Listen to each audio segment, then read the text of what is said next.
friends, it's Amanda here from Fun Hands-On Learning. And today's activity that I'd like to show you is an activity teaching children about adjectives.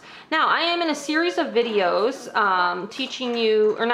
showing you different activities that you can use with your students to give them that hand-on repetitional practice and applying the grammar skills that they're learning. Now, these activities are geared towards our youngest of grammar students. So we're talking very end of first grade or mostly second, third grade, maybe early third graders. So today's activity is focusing on adjectives.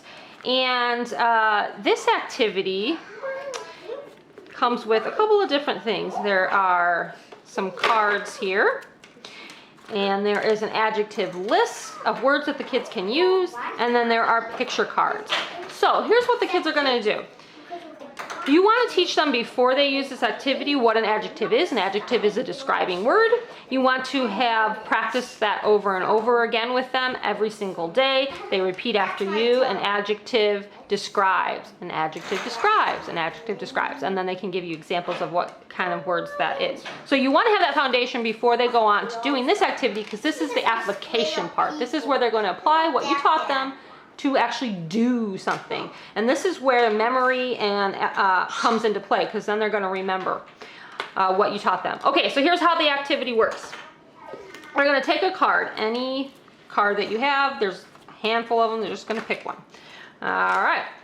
Then they're going to read the sentence that is on here. I see a blank building. So they're going to describe the building.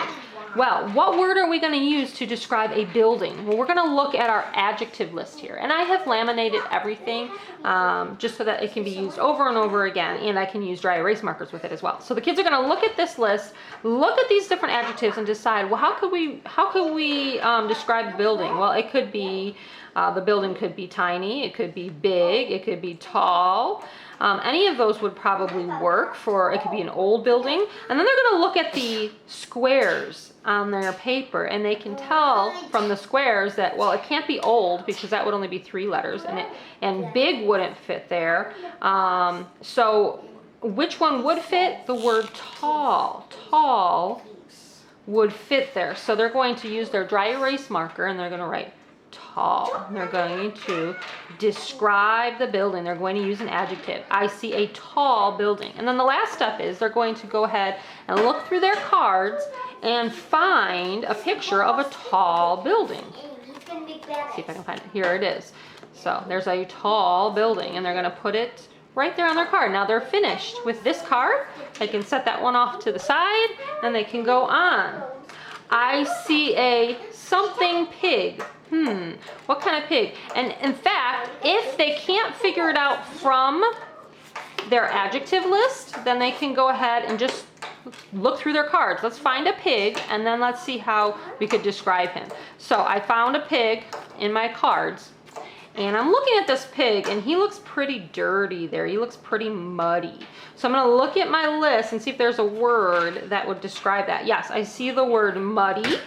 I think we're going to go ahead and use that word. Now the kids can circle it or they can cross them out, however you want them to do it. And then we're going to write it in here and see if that fits. I see a muddy pig. That sure enough fits. And then I'm going to put my pig on the card, and I am finished. So this is how this activity works. The kids would just continue on over and over again, describing the different items. They can either use their adjective list, or they can use their pictures to help them. Of course, they're going to match the picture to the card once they're done writing the word as well. Also, having the adjective list is going to help them with spelling the word, because, of course, we know our early learners, our second graders, may not be able to spell all of these words yet on their own. So if they're writing them in the boxes, they've got a list there to look off of, helping them to spell them.